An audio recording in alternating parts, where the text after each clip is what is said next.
నల్గొండ జిల్లా మిర్యాలగూడలో జరిగిన చైన్ స్నాచింగ్ కేసును టూ టౌన్ పోలీసులు ఛేదించారు. హైదరాబాద్లో ర్యాపిడో రైడర్లుగా పనిచేస్తూ జల్సాలకు అలవాటు పడిన అజ్మీరా శశిధర్ నాయక్, ధనావత్ కార్తిక్ అనే ఇద్దరు నిందితులను అరెస్ట్ చేశారు. వీరు జూన్ 17వ తేదీన సంతోష్ నగర్లో ఓ మహిళ మెడలోంచి బంగారు గొలుసు లాక్కెళ్లారు. అనంతరం ఆ గొలుసును మనపురం ఫైనాన్స్లో తాకట్టు పెట్టి ₹1,22,000 అప్పు తీసుకున్నారు.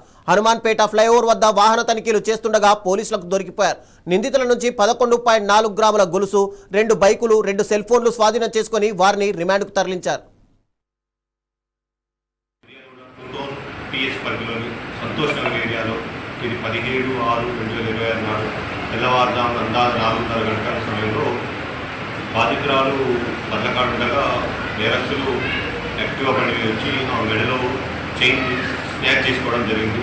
ఈ విషయంలో వాళ్ళు చాలా జాగ్రత్తగా మొహానికి హెల్మెట్, తర్వాత మాస్క్ అన్నీ కవర్ చేసుకొని స్నాచింగ్ చేయడం జరిగింది. అయితే మన టీంని జిల్లా ఎస్పీ గారైన శరత్పవార్ చంద్ర ఐపీఎస్ గారి ఆధ్వర్యంలో శారీరక పర్యవేక్షణలో టీం ఏర్పాటు చేసుకోవడం జరిగింది. ఆ టీంలో భాగంగా మేము అట్టి నేరస్తుల్ని ట్రాక్ చేసి పట్టుకోవడం జరిగింది. వారి వద్ద నుండి వారిని పట్టుకోవడం జరిగింది. వారి యొక్క వివరాలు ఏమంటే, ఒకరి పేరు శశిధర్ నాయక్, ఇంకొకరి పేరు కార్తిక్. వీరిద్దరు వరుసకు మామాలు అవుతారు. వీరిద్దరు జల్సాలకు అలవాటు పడ్డారు. అదేవిధంగా బెట్టింగ్లు కూడా ఆడతారు.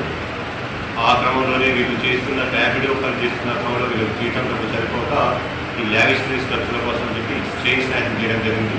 వీళ్ళని పట్టుకోవడంలో సిబ్బంది అయిన సతీష్, మదిదీప్, సామత్, తర్వాత పేపర్ వర్క్ కోసం సాయం చేసిన అక్బర్ పాషా, రాజశేఖర్, రామకృష్ణ వీళ్ళందరి సహకారంతో ఈరోజు అక్యూజన్ని రిమాండ్ చేయడం జరుగుతుంది.